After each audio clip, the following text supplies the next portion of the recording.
Hi friends, welcome back to my channel. ఏంటి ఇప్పుడు time చూపిస్తుంది అనుకున్నారు? ఇదైతే మంగళవారం మార్నింగ్ అండి. నేను పూజ చేశాను. ఈ విధంగా అయితే మార్నింగ్ 4:30కే లేచాను. నేనైతే లేచి ఇంక బ్రష్ అన్నీ చేసుకొని ఈ విధంగా టైం అయితే చూసినప్పటికి 4:42 అయింది. ఇంక ఏ విధంగా ఉందని చెప్పి ఈ విధంగా పూజ కోసం ముందు రోజే చెప్పాను కదండి, గ్రహణం అయిపోయిన తర్వాత నీట్గా సోమవారమే క్లీన్ చేసుకున్నాను. ప్రసాదాలకి ఏమేమి అవసరం అంటే ఈ విధంగా నువ్వులు, బియ్యం పిండి, ఇంకా బెల్లం అయితే అవసరం అండి. ఈ పూజకి అయితే సుబ్రహ్మణ్య స్వామి పూజకి నేనైతే ఇదిగోండి ఈ విధంగా 6 దీపాలు అమర్చుకున్నాను. ఎందుకంటే సుబ్రహ్మణ్య స్వామిని సన్ముఖుడు అని పిలుస్తారు కదా, షట్కోణం అయితే వేసుకోవాలండి. చూడండి ఈ విధంగా వేసుకొని నేను కూడా నీట్గా రెడీ అయిపోయి 6 ప్రమిదలు అయితే చేసుకున్నాను. ఇంకా నైవేద్యంగా పచ్చిపాలు, ఇంకా బెల్లం, నువ్వులు కలిపిన ఇదండి చిమ్మిలి, ఇంకా వరిపిండితో బెల్లం కలిపిన చలి ఉందండి. ఈ విధంగా అయితే ఈ 3 నైవేద్యాలు పెట్టుకోవచ్చు. మన ఇంట్లో ఫ్రూట్స్ ఉంటే ఫ్రూట్స్ కూడా పెట్టుకోవచ్చు. ఈ విధంగా ఒక పీటకి నీట్గా పసుపు రాసి ముగ్గులు పెట్టుకొని దానిపైన షట్కోణం వేసుకొని షట్కోణం చుట్టుపక్కల 6 మధ్యలో అయితే ఫస్ట్గా మధ్యలో ఏం చేయాలంటే ఒక చిన్న ప్లేట్ తీసుకొని దానిలో సుబ్రహ్మణ్య స్వామి విగ్రహం పెట్టుకొని దాని చుట్టూ 6 షట్కోణంలో 6 తమలపాకులు వేసుకొని 6 తమలపాకుల మీద కూడా మనం పిండితో చేసుకునే దీపాలను అయితే 6ని ప్లేస్ చేసుకోవాలి. అక్కడ పెట్టేసిన తర్వాత దానిలోనే ఒత్తులు వేసుకొని మీ దగ్గర ఉంటే నెయ్యి, లేదంటే కొబ్బరి నూనె, లేదంటే నువ్వుల నూనె ఏదో ఒకటి వేసుకొని ఈ విధంగా అయితే ప్రతి దీపం దగ్గర కూడా ఒక పువ్వు పెట్టుకొని, సుబ్రహ్మణ్య స్వామి దగ్గర కూడా ఒక పువ్వు పెట్టుకొని, ఇంకా వేరేగా ఈ 6 దీపాలు కాకుండా వేరేగా కూడా ఒక దీపం అయితే పెట్టుకోవాలండి. పెట్టుకొని 1 లేదంటే 2, ఎందుకంటే నేను ఆల్రెడీ మీద దీపాలు పెట్టుకున్నాను కదా. ఎప్పుడైనా సరే ఫస్ట్ మనం ఏం చేయాలంటే నిత్య దీపారాధన అనేది ప్రతిరోజు ఏ విధంగా చేసుకుంటున్నామో, ఏ పూజ చేసినా కానీ ఫస్ట్ మనం ఎక్కడైతే ప్రతిరోజు దీపం పెట్టుకుంటామో అలా అయితే మాత్రం ప్రతిరోజు లాగానే నిత్య దీపారాధన అనేది ఫస్ట్గా చేసుకోవాలండి. తర్వాత ఏ పూజ అయినా స్టార్ట్ చేసుకోవాలి. నేను కూడా అదేవిధంగా నిత్య దీపారాధన మీద కనిపిస్తుంది చూడండి దీపాలు, వాటికి కూడా నైవేద్యం వేరేగా పెట్టుకున్నాను. అదేవిధంగా ఈ సుబ్రహ్మణ్య స్వామికి కూడా వేరేగా నైవేద్యాలు పెట్టుకున్నాను.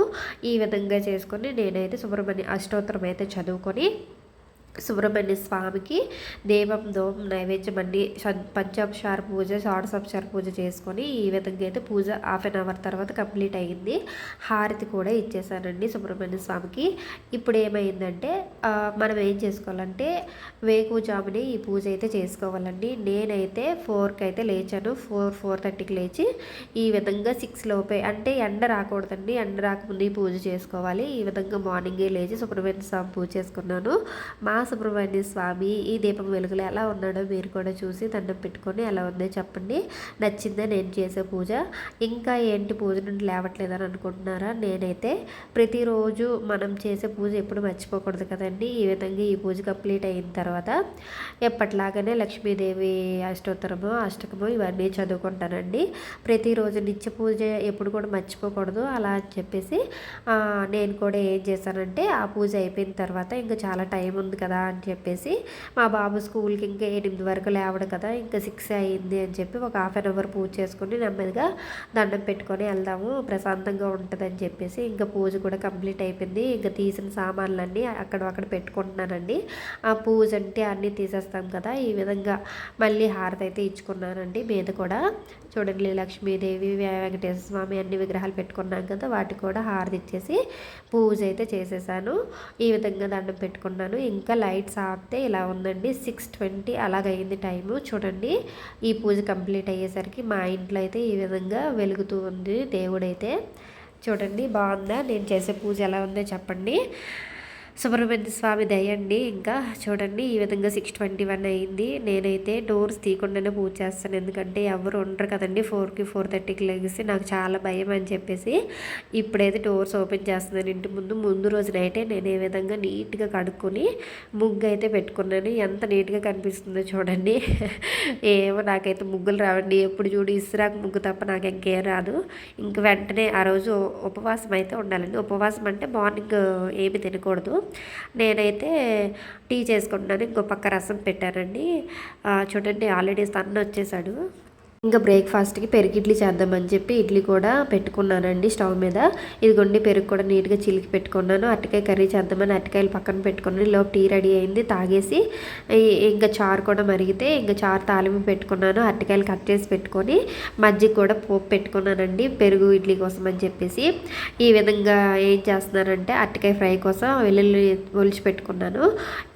ఇంకా ఆనియన్స్, ఎండుమిర్చి, కరివేపాకు ఉంటే చాలండి. ఈ విధంగా ఆయిల్ వేసుకొని పోపు దినుసులు, ఉల్లిపాయలు అన్నీ యాడ్ చేసుకొని బాగా ఫ్రై అయిన తర్వాత ఉప్పు, పసుపు అయితే యాడ్ చేసుకున్నాను అరటికాయ ఫ్రై కోసము. ఇవి బాగా ఫ్రై అయ్యాక అరటికాయ ముక్కలు వేసి బాగా కలుపుకొని మూత పెట్టకూడదండి, ఆయిల్లోనే ఫ్రై అవ్వాలి.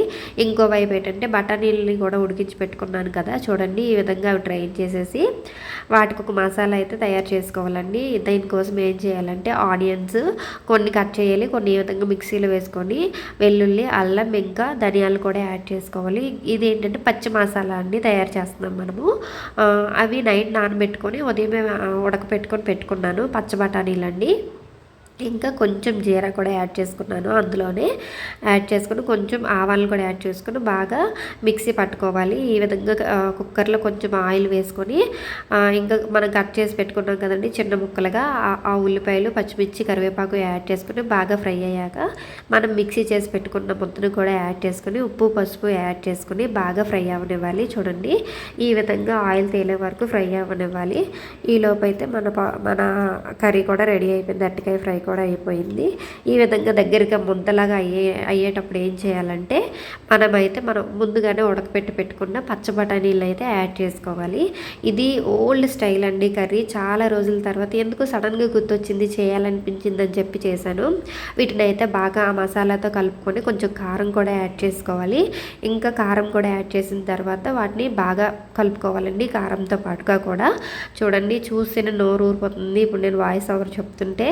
ఇంకా దానిలో కొంచెం వాటర్ యాడ్ చేసుకొని బాగా ఉడికించుకోవాలి. ఇంకా ఇది అవుతుండగానే మా బాబుకి స్కూల్ టైం అయింది, వాడిని రెడీ చేసేసి ఈ విధంగా అయితే స్నాక్స్ పెట్టుకున్నాను.